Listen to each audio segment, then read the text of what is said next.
Thank you, Mr. Speaker.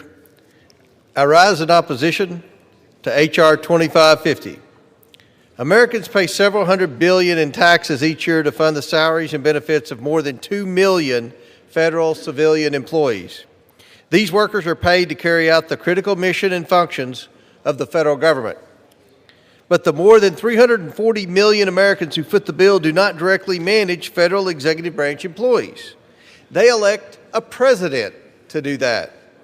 The president directs the workforce of the executive branch so he can fulfill his constitutional duty to ensure the laws of the land are faithfully executed. When President Trump ran for office last year, he told the American public that if elected, he would return federal employees to their offices, reform the bureaucracy, and restore much-needed accountability to the workforce. The American people chose to elect him to do just that. But even before President Trump took office, federal collective bargaining legal authorities were weaponized to sabotage what Americans had voted for. On their way out the door, lame duck Biden administration officials signed collective bargaining agreements with federal employee union bosses specifically designed to tie the hands of the incoming President Trump. In January, at our very first hearing this Congress, the House Committee on Oversight and Government Reform heard testimony from President Biden's Social Security Commissioner, Martin O'Malley.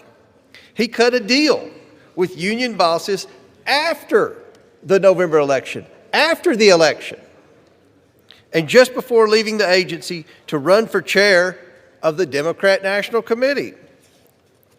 The deal locked in telework levels for tens of thousands of Social Security Administration employees for the entirety of the incoming Trump administration.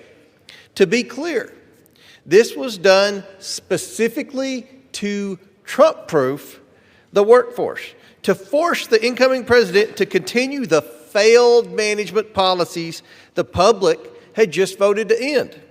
So we must ask, are we going to uphold the president's constitutional role as head of the executive branch? Can he truly lead if he is held hostage by union deals to which he never agreed and were intended to undermine his authority? Should an elected president be able to bring taxpayer-funded federal employees back to work for his entire four-year term? The American people do not think so. That is why the House Oversight Committee adopted legislation that would allow the president to manage the workforce without being bound by last-minute union agreements designed to undermine him. That legislation, the Preserving Presidential Management Authority Act, sponsored by Representative Cloud of Texas, is the bill we should be debating here today. It is important to remember that public sector unions are fundamentally different from their private sector counterparts. In fact, none other than Franklin Delano Roosevelt, a major champion of private sector unions, believed that public sector unions made no sense.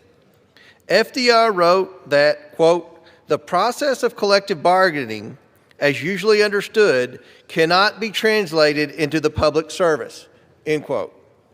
Why? Because in the private sector, unions represent workers and sit across the bargaining table from representatives of business owners. However, federal unions are not negotiating with a profit-seeking corporation. They are negotiating with the public's elected representatives. As FDR put it, in the case of the public sector, the employer is the whole people. Federal unions, in other words, seek concessions not from private owners, but from the taxpayers themselves. And since federal salaries and benefits are determined by laws, which also establish basic civil service protections for employees, what exactly do federal unions bargain over? They bargain over conditions of employment, like telework. Unions also seek contract provisions that limit management's ability to hold employees accountable through disciplinary procedures or performance management processes. I urge my colleagues to buck federal union bosses, put Americans first, and oppose the so-called Protect America's Workforce Act. I reserve the balance of my time.